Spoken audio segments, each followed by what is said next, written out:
Family members are trying to get a Dallas ISD teacher help before he was shot and killed in an officer-involved shooting in March.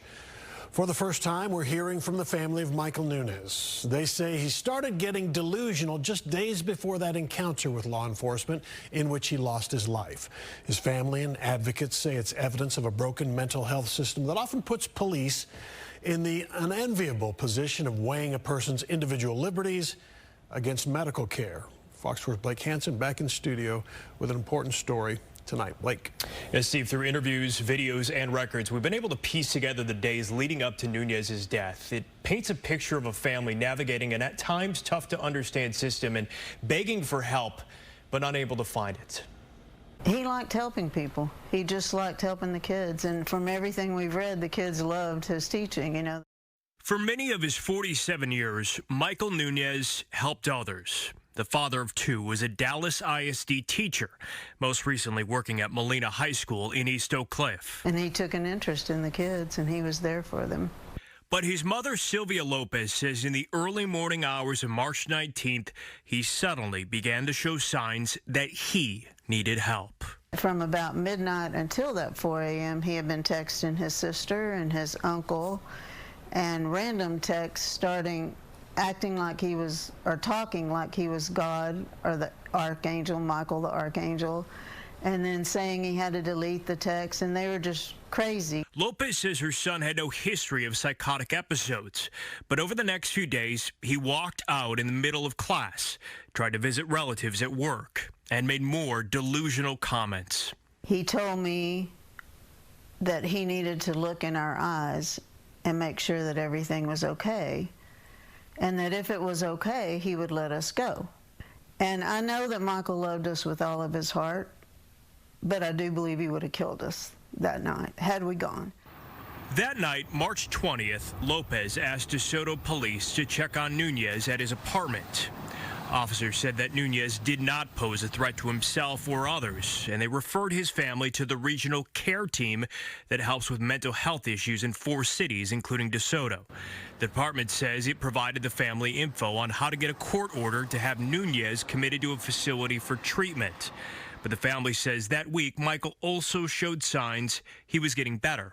And it seemed that on like Friday and Saturday, or, you know, and Thursday even, that he was doing a little better. So we didn't feel panicked to get the order in. You awake? Yeah, I'm awake. What's going on, bud? That was until Sunday, March 26th. Body camera footage obtained by Fox 4 shows officers responding to reports of someone knocking over trash cans at a park. We're angels. We have one day. We're supposed to dump all the trash. It's giving me clues to continue. I don't know if you've seen Field of Dreams. An officer contacts Lopez and gives her 2 options: take Nunez to jail for littering, or have family come pick him up, something Lopez is heard telling officers they are afraid to do. We're a little bit afraid of him right now. We actually thought last weekend when we called y'all that he was going to kill us if we went over there. The officer claims Nunez does not meet the criteria for an apprehension by a peace officer without a warrant, also known as an APOW. State law allows officers to take a person directly to a mental health facility if they believe a person who appears mentally ill might harm themselves or others, and, quote, the risk of harm is imminent unless the person is immediately restrained. Like I told you, he has to be a danger to himself. Like, he has to make threats of, like, suicide and stuff like that. Chad Ruback is an attorney not involved in the matter. He says the law allows for an officer's discretion. The officer has a great degree of judgment there. You know, someone who strikes you as being dangerous might strike an officer as not being dangerous. In fact, one officer might find someone to be dangerous, another officer might not. Nunez was ultimately booked into the Tri-City Jail, a small municipal jail shared by 4 cities, including DeSoto. Lopez says they called the jail, police, and the department's care unit, hoping he would not be released before they got a court order to have him committed to a mental health facility. Voicemails obtained by Fox 4 highlight those efforts. So I really need to talk to someone who can do something to help us get him into probably the Parkland Psych ER. They also visited Nunez's apartment and found it trashed, then called police and left a voicemail. He has torn out stuff in the walls. It's just a total disaster. We don't know if that would be grounds for keeping him longer or what is going on. I am the aunt of Michael Nunez. I'm a clinical psychologist. His family is afraid to come and pick him up. We are working on a mental health warrant as we speak right now. That last voicemail left Sunday, March 26th for the DeSoto PD Care Unit. But the Care Unit, which helps deal with mental health, only operates weekdays during business hours. The family was able to get a mental health warrant Monday, the 27th. It was filed at 12:12 p.m., exactly 30 minutes after an officer shot and killed Nunez. The jail had released Nunez that morning at 9:02, less than 24 hours after his arrest. 2.5 hours later, a woman called 911 terrified and said someone had wandered into her home. Police responded to the location within walking distance from the jail and encountered that man, Michael Nunez. He walked toward officers carrying a metal object in his hand, and they shot and killed him. We've stopped the video before the moment of the shooting.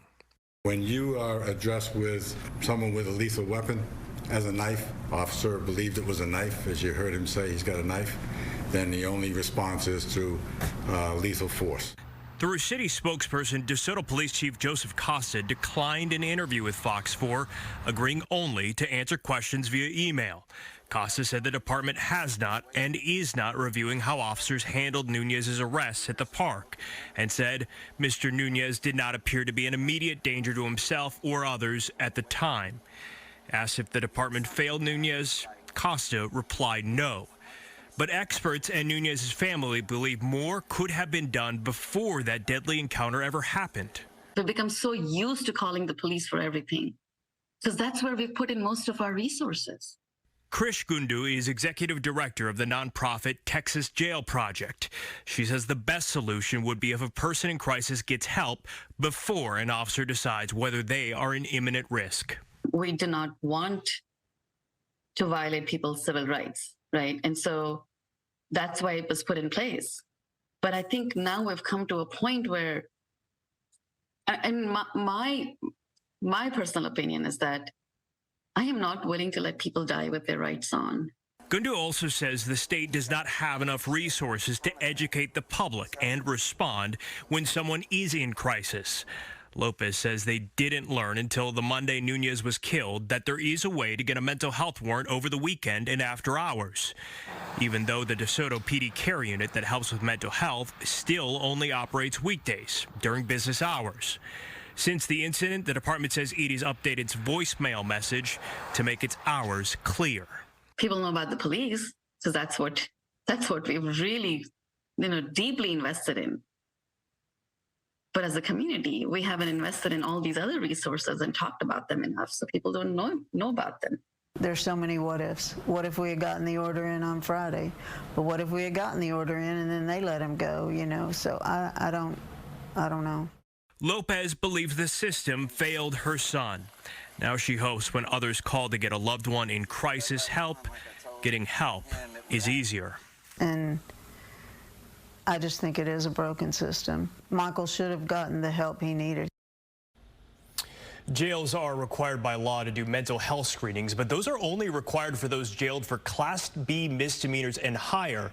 Nunez's littering charge was a Class C. A new law will go into effect in September, expanding those screenings to everyone, including everyone jailed, regardless of the crime. As for the officer-involved shooting, the Dallas County District Attorney's Office is currently reviewing the matter. Prosecutors have not made the autopsy public, citing the ongoing investigation. If you or someone you know needs help, we have posted some resources, including a crisis line for each county, on our web store at fox4news.com.